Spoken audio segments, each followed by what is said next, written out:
सौभाग्यशाली तोता। बहुत समय पहले की बात है। एक छोटे से गांव के पास एक सुंदर जंगल था। उस जंगल में तरह तरह के पक्षी और जानवर रहते थे। उन्हीं पक्षियों में एक अनोखा तोता भी रहता था, जिसका नाम चिरकू था। चिरकू को लोग सौभाग्यशाली तोता के नाम से जानते थे, क्योंकि जहां भी वह जाता, वहां कोई न कोई चमत्कार हो जाता या किसी की किस्मत बदल जाती। गांव के लोग मानते थे कि अगर चिरकू उनके घर आ जाए, तो उनके जीवन में सुख और समृद्धि आ जाती है। चिरकू हमेशा खुश रहता और अपनी मधुर आवाज में गाने गाता। लोग उसे फल और अनाज खिलाते और उसकी भलाई की कामना करते थे। चिरकू भी गांव के लोगों से बहुत प्यार करता था और जहां भी जाता, खुशियां बांटता। एक दिन गांव में एक गरीब किसान, जिसका नाम रघु था, बहुत परेशान था। उसकी फसलें बर्बाद हो गई थीं और उसके पास खाने को भी कुछ नहीं था।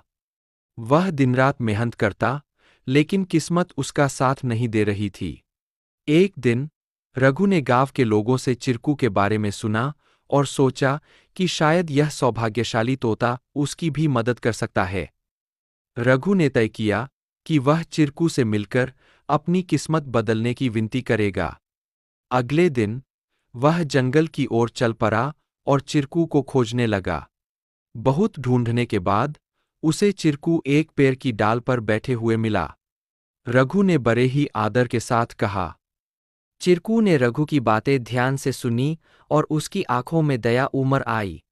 चिरकू ने अपनी चोंच में एक छोटी सी चमकती हुई पत्ती उठाई और रघु को देते हुए कहा, यह जादुई पत्ती है।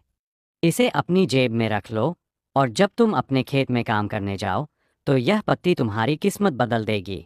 रघु ने धन्यवाद कहा और वह पत्ती लेकर अपने घर लौट आया। अगले दिन वह अपने खेत में काम करने के लिए गया। जैसे ही उसने खेत में जुताई शुरू की, अचानक से बारिश होने लगी। उसकी सूखी जमीन हरी भरी हो गई और थोड़े ही समय में उसकी फसलें लहलहा उठीं। रघु की मेहनत सफल हुई और उसकी किस्मत सच में बदल गई। अब रघु के पास भरपूर अनाज था और वह फिर से खुशहाल जीवन जीने लगा। उसने गांव के लोगों को चिरकू की बुद्धिमानी और उसके द्वारा दी गई जादुई पत्ती के बारे में बताया। सभी लोग चिरकू की प्रशंसा करने लगे और उसे और भी अधिक प्यार देने लगे। लेकिन चिरकू ने रघु को एक बात कही थी। याद रखना, यह पत्ती सिर्फ तुम्हारी मेहनत